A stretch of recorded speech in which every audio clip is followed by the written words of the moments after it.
Hi, I'm Michael Maher, CEO of OnePassport. So today the Australian government launched the new international travel COVID certificate, and we've received a number of questions via Facebook and our website about the new certificate, how it's different to the green domestic use certificate and things like that. So I thought I'd do a quick video on how it works, pros and cons, a few gaps in the system still. So today, as I said, the new international travel certificate was launched in preparation for the resumption of international travel from November, I think starting out of Sydney. So today's certificate, the international travel one, is different to the green domestic one in a couple of ways.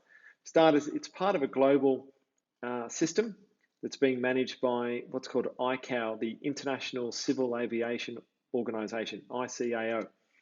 So though Australia is the first country, I believe, to launch a certificate under that format, other countries should do it moving forward.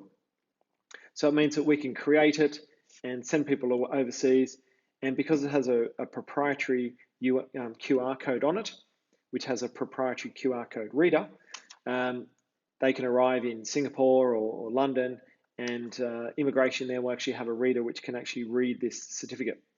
And in theory, as people get the same certificate out of other countries coming to Australia, our immigration will be able to read it as well. So that's good, and it's got more security on it than the green certificate. Now, there's still a few gaps in the system, such as why don't we use that domestically? Why do we have a different system? A lot of these questions haven't been answered at this stage.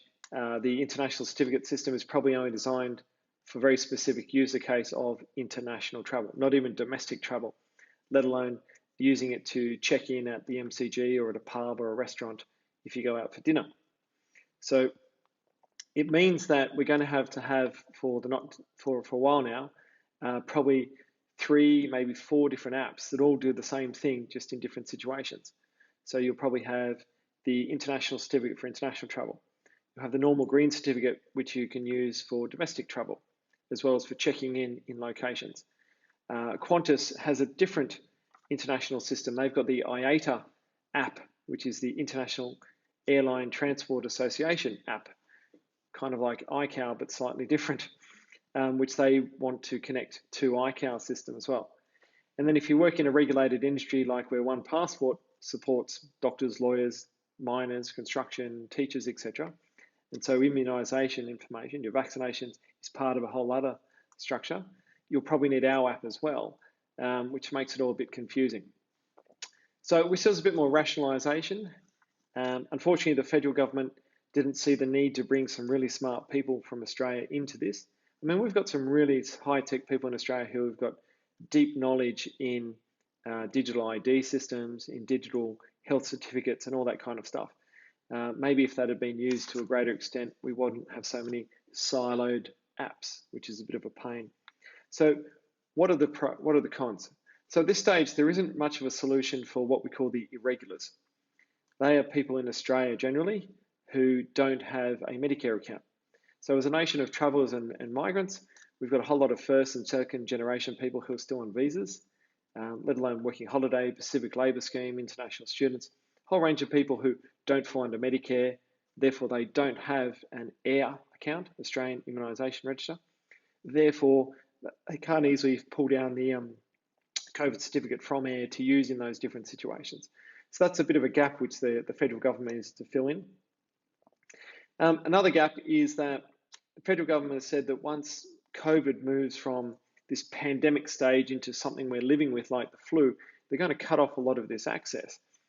Unfortunately, they've created a precedent with all of us that we want a digital solution with a verified certificate. It can't just be any old certificate, it's got to be verified. I've got to be able to download it from Medicare.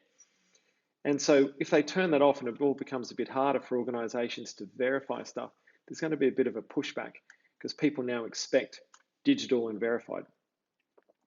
They've said that the reason they want to turn it off is because it's highly sensitive data. It's your vaccinations, it's the health record.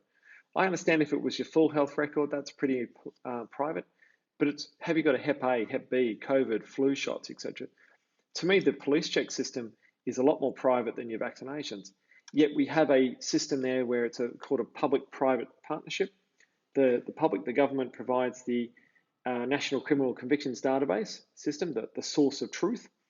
But it's private companies who actually have a license and are regulated by the government to access that information.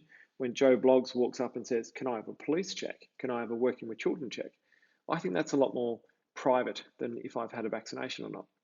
Just my opinion. So the new certificate's out. Hopefully it means international travels are back on, which is great, but it's not quite all smooth sailing. Good luck with those 4 or 5 apps. It's going to be an interesting period. Good luck. Take care.